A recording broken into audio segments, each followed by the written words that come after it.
का विज्ञान अध्ययन नंबर 2 जिसका नाम है भोजन में क्या क्या आते हैं।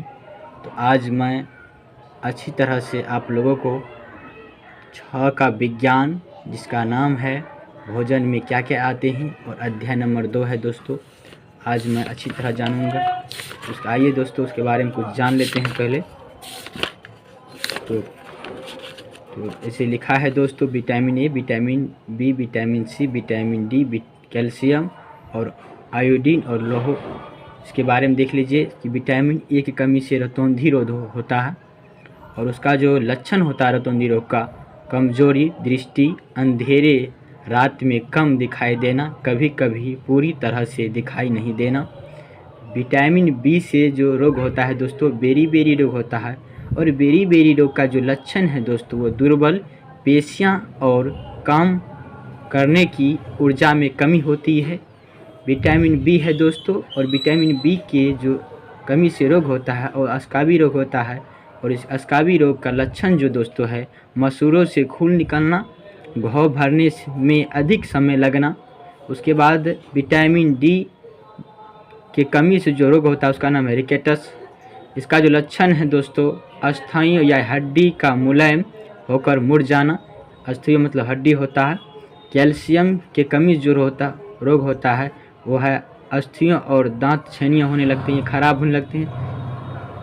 अस्थायी मतलब जो होते हैं दोस्तों हड्डी और दांत खराब होने लगते हैं। इसका जो लक्षण है तो कमज़ोर अस्थियाँ या दांत छेनिए।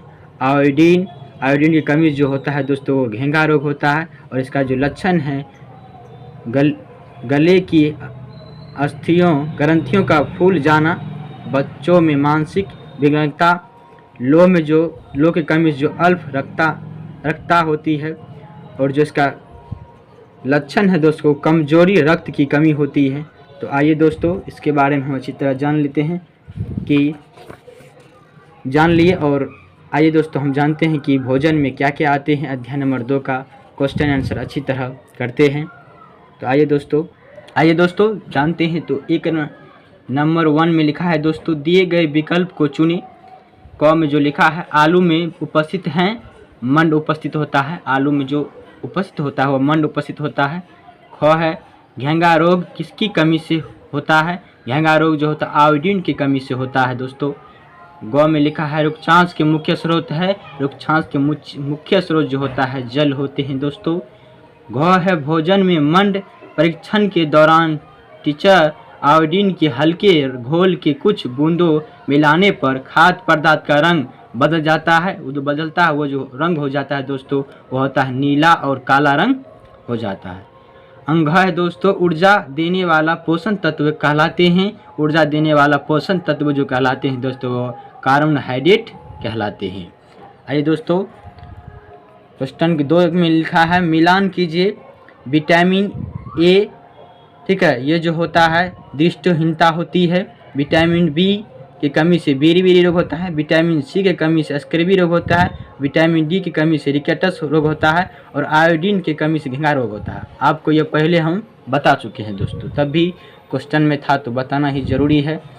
तो क्वेश्चन नंबर 3 में है इनमें सही कथन के लिए ये दे और गलत कथन के लिए क्रॉस का चिन्ह सूचित कीजिए। तो क में लिखा है केवल चावल खाने से हम अपने शरीर को पोषक आवश्यकताओं को पूरा कर सकते हैं, तो ये गलत है दोस्तों। क्या है? गलत है।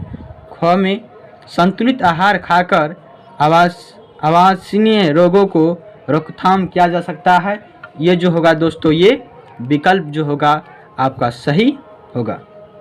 उसके बाद लिखा है दोस्तों शरीर के लिए संतुलित आहार में नाना प्रकार के खाद्य पदार्थ होना चाहिए, तो सही बात है, नाना प्रकार में सभी प्रकार के खाद्य पदार्थ दोस्तों होना चाहिए। उसके बाद लिखा है दोस्तों शरीर की सभी पोषक तत्व उपलब्ध कराने के लिए केवल मांस पर्याप्त है, नहीं सर, ये गलत होगा। ठीक है दोस्तों, ये जो क्वेश्चन होगा गलत होगा, ये सही होगा, ये गलत है, ये सही है और ये सही है, ये गलत है। आइए देखिए चौथा क्वेश्चन जो लिखा है 2 ऐसे खाद्य पदार्थ के नाम बताइए जिसमें निम्नलिखित पोषण प्रचुर मात्रा में उपलब्ध होता है।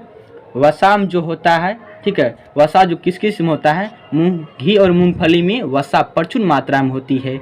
मंड जो होता है आलू और कच्चा चावल में प्रचुर मात्रा में पाई जाती है। आहारी रेशे चोकर रेशेदार सब्जी में प्रचुर मात्रा में पाई जाती है दोस्तों। और प्रोटीन जो पाए जाते हैं गेहूं और दाल में प्रचुर मात्रा में पाया जाता है, ठीक है। उसके बाद 5 जो क्वेश्चन यानी 5वां जो क्वेश्चन है दोस्तों वह है लिखा, निम्नलिखित के नाम लिखिए पोषण तत्वों जो मुख्य रूप से हमारे शरीर को ऊर्जा देते हैं वो क्या कहलाते हैं दोस्तों, वो कहलाते हैं कार्बोहाइड्रेट, ठीक है। फॉर्म लिखा है दोस्तों, पोषक तत्व जो हमारे शरीर की वृद्धि और अनुरक्षक के लिए आवश्यकता है वो क्या है, प्रोटीन है दोस्तों, क्या है, प्रोटीन है। उसके बाद लिखा है दोस्तों, वह विटामिन जो हमारी अच्छी दृष्टि के लिए आवश्यक है उसे क्या कहते हैं, विटामिन ए है, विटामिन ए। उसके बाद लिखा है दोस्तों, वह खनिज जो अस्थियों के लिए आवश्यक है वो क्या है, कैल्शियम। अस्थियों के लिए कौन सा आवश्यक है, वो कैल्शियम है। तो उसके बाद है दोस्तों, आइए 6ठा क्वेश्चन जान लेते हैं। लिखा है दोस्तों, हमारे भोजन के लिए मुख्य पोषक तत्वों के नाम लिखिए। उत्तर, हमारे भोजन के मुख्य पोषक तत्वों निम्नलिखित हैं।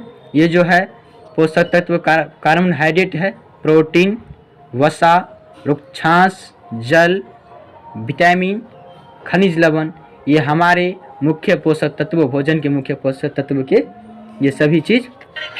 तो 7वां क्वेश्चन है दोस्तों, कुपोषण क्या है, कुपोषण से कैसे बचा जा सकता है। कुपोषण क्या है दोस्तों और कुपोषण से कैसे बचा जा सकता है। तो हम उत्तर लिखे हैं दोस्तों, अच्छी तरह से पढ़िए। कुपोषण क्या है और कुपोषण से कैसे बचा जा सकता है। कुपोषण क्या है उसके बारे में पहले हम अच्छी तरह जान लेते हैं। भोजन में पर्याप्त पोषक पदार्थ का नहीं मिलना कुपोषण कहलाता है। भोजन में सभी चीज़ के यानी सभी मुख्य पोषक तत्व नहीं मिलना क्या कहलाती है, कुपोषण कहलाती है। कुपोषण से व्यक्ति बीमार सा दिखने लगता है और अधिक दिनों तक उसे उचित भोजन नहीं मिले तो उस व्यक्ति को मृत्यु यानी मौत भी हो सकता है। उसके बाद जान लेते हैं दोस्तों कुपोषण से बचने का उपाय। तो आइए दोस्तों कुपोषण से बचने का उपाय जान लेते हैं। कुपोषण से बचने का उपाय है कि उस व्यक्ति को कम से कम न्यूनतम भी पोषक में खाद्य पदार्थ सेवन करता रहे। भोजन में व्यक्ति को थोड़ा थोड़ा भी कार्बोहाइड्रेट, वसा, प्रोटीन तथा विभिन्न विटामिन युक्त भोजन मिलते रहना चाहिए। कुपोषण रोकने का यही एक तरीका है और इसी प्रकार कुपोषण से बचा जा सकता है। यानी दोस्तों कुपोषण से आप तभी बच सकते हैं जब आप अपने भोजन में मुख्य पोषण तत्वों को शामिल नहीं करेंगे, तब तक आप कुपोषण से नहीं बच सकते हैं। यानी दोस्तों हमारे मुख्य तत्व कौन कौन से हैं, तो विटामिन है दोस्तों, क्या है, विटामिन है। उसके बाद है दोस्तों खनिज लवण। उसके बाद जो दोस्तों हमारे हैं कार्बोहाइड्रेट। उसके बाद जो दोस्तों है हमारे वो जो है दोस्तों कार्बोहाइड्रेट, विटामिन, खनिज लवण, वसा, प्रोटीन और रुक्षांश है। ये सभी जब तक हमारे भोजन में शामिल नहीं रहेंगे दोस्तों तब तक हम